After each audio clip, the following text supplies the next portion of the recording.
மக்களை காப்போம் தமிழகத்தை மீட்போம் பிரச்சாரத்திற்காக காஞ்சிபுரம் வந்த அதிமுக பொதுச் செயலாளர் எடப்பாடி பழனிசாமி தவிக தலைவர் விஜயை கடுமையாக விமர்சித்தார். மதுரையில் விஜய் நடத்திய மாநாட்டில் அண்ணாதுரை எம்ஜிஆர் படங்களை பயன்படுத்தியதை மறைமுகமாக சாடினார். அதிமுக பற்றி விஜய் மறைமுகமாக விமர்சனம் செய்ததற்கும் பதிலடி கொடுத்தார்.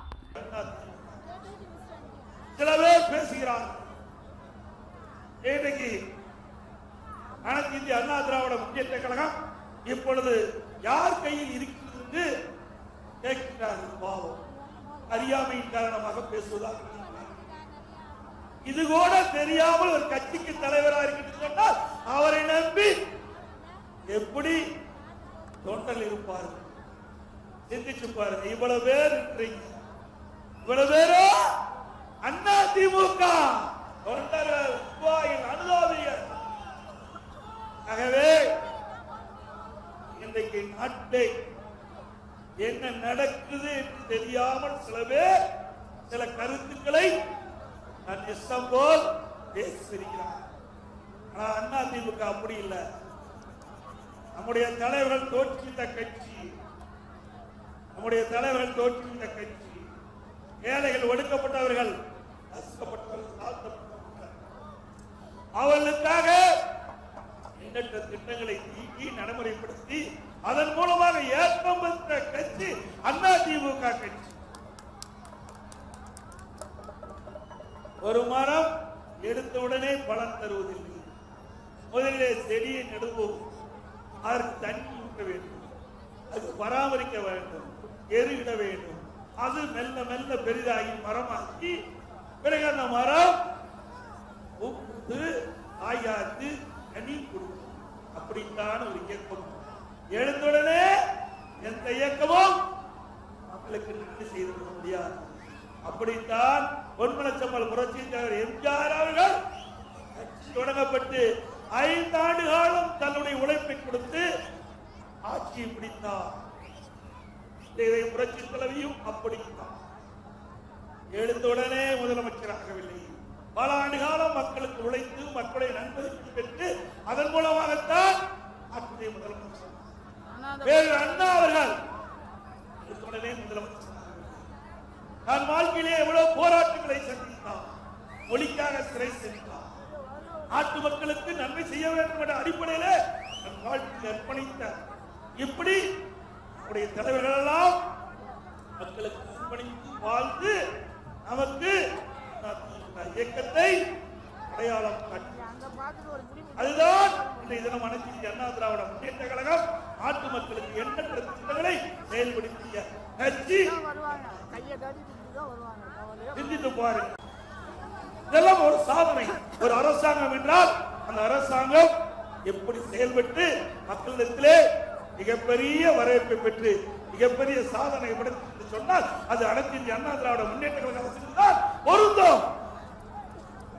அது தெரியாம பல பேர் பேசிட்டு சில பேர் கட்சி ஆரம்பிச்ச உடனே இம்மாலய சாதனை சாதித்து போல பேசுறாங்க, டைலாக் பேசுறாங்க. நாங்கெல்லாம் அப்படி இல்லை. இங்கே மேடையில் இருக்கிற அறிவித்தவர் திரு சோமசுந்தரவாகன், வைகை செல்வனாக, இங்கே இருக்கின்ற கழக நிர்வாகிகள் ஒருவங்க அத்தனை பேரும் உழைப்பால் நாம் அடையாளம் காட்டப்பட்டவர்கள். உழைப்புதான் நிலைக்கும்.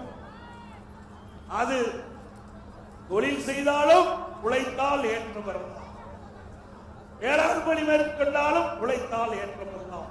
அரசியலிலும் மக்களுக்கு சேவை செய்து உழைத்தால் ஏற்ற பெறலாம். அண்ணா திமுக கட்சி வேற எந்த கட்சியிலும் வர முடியாது. சில பேர் எண்ணுகிறார்கள் ஏதோ மக்கள் மிகப்பெரிய செல்வாக்கை பெற்ற போலவும் இந்த நாட்டிற்கு உழைத்ததை போலவும் இனி அவர்கள் வந்துதான் இந்த நாட்டை காப்பாற்றுவதை போலவும் இன்றைக்கு சில அடுக்கு மொழியால் பேசுகிறார். யார் என்று உங்களுக்கு புரிந்து கொள்கிறீர்கள்? நான் உங்கள் முன் பேசுகிறேன் என்று சொன்னால் என்னுடைய அரசியல் வாழ்க்கை 51 ஆண்டு காலம். 1974 என்னுடைய சிற்றூரிலே கிளைக்கழக செயலாளராக பொறுப்பேற்றேன். இன்றைக்கு பொன்மனச்செம்மல் புரட்சித் தலைவர் எம்ஜிஆர் என்ற மாமனிதர் ஈர்க்கப்பட்டேன். அதிலிருந்து படிப்படியாக உயர்ந்து உங்கள் முன் வந்து நிற்கின்றேன். இது உழைப்பால் நான் உங்கள் முன் நிற்கின்றேன். சில பேர் உழைப்பையே கொடுக்காம பலனை எதிர்பார்க்கிறார். ஆனால் அது நிலைக்காது. என்று சொன்னால் உழைக்கின்ற உழைப்பு, அந்த உழைப்பு எப்பொழுதும் நிலைக்கும், நிரந்தரம். அது மட்டுமல்ல, சில பேர் எண்ணுகின்றார்கள் திராவிட முன்னேற்ற கழகத்தை வீழ்த்துகின்ற சக்தி உள்ள ஒரே கட்சி அனைத்து இந்திய அண்ணா திராவிட முன்னேற்ற கழகம். இன்றைக்கு தமிழகத்திலே அதிக உறுப்பினர் கொண்ட இயக்கம் அனைத்து இந்திய அண்ணா திராவிட முன்னேற்ற கழக இயக்கம். தமிழகத்திலே அதிகமாக ஆட்சி செய்த அரசாங்கம் அதிமுக அரசாங்கம். பொன்விழா கண்ட கட்சி அதிமுக. ஆக அதிமுகவை எந்த கொம்பனாலும் தொட்டு கூட பார்க்க முடியாது, ஆசித்து கூட பார்க்க. ஏனென்றால் எங்களுடைய தலைவர் பொன்மனச்செம்மல் புரட்சித் தலைவர் எம்ஜிஆர் அவர்கள், புரட்சித் தலைவி அம்மாவர்கள், இவருடைய காலகட்டத்திலே தமிழகம் ஏற்றம் பெறுவதற்கு உழைத்து உழைத்து உழைப்பால் தமிழகம் அதை அதிமுக அரசு செயல்பாட்டுக்கு செயல்படுத்தி கொடுத்தது. அந்த வழியிலே அனைத்து இந்திய அண்ணா திராவிட முன்னேற்ற கழகத்தை இன்றைக்கு செயல்பட்டுக் கொடுத்தது. ஆக அண்ணா திராவிட முன்னேற்ற கழகத்தை பொறுத்த வரைக்கும் மக்களுடைய கஷ்ட நஷ்டம் துன்பம் துயரம் அனைத்தும் முழுமையாக அறிந்த ஒரு இயக்கம் அதிமுக. அதிமுக பொறுத்த வரைக்கும் ஜாதி கிடையாது, மதம் கிடையாது, நாட்டு மக்கள் தான் உயர்ந்தவர். மக்களுக்கு என்ன பிரச்சனை அதை உள்ளே சென்று அலசி ஆராய்ந்து அதன்படி ஆட்சி செய்கின்ற கட்சி அதிமுக கட்சி. அண்ணா திராவிட முன்னேற்ற கழக ஆட்சி காலத்திலே வறட்சியை சந்தித்தது, புயலை சந்தித்தது, வெள்ளத்தை சந்தித்தது, கொரோனாவையே வென்றது அனைத்து அண்ணா திராவிட முன்னேற்ற கழக அரசு.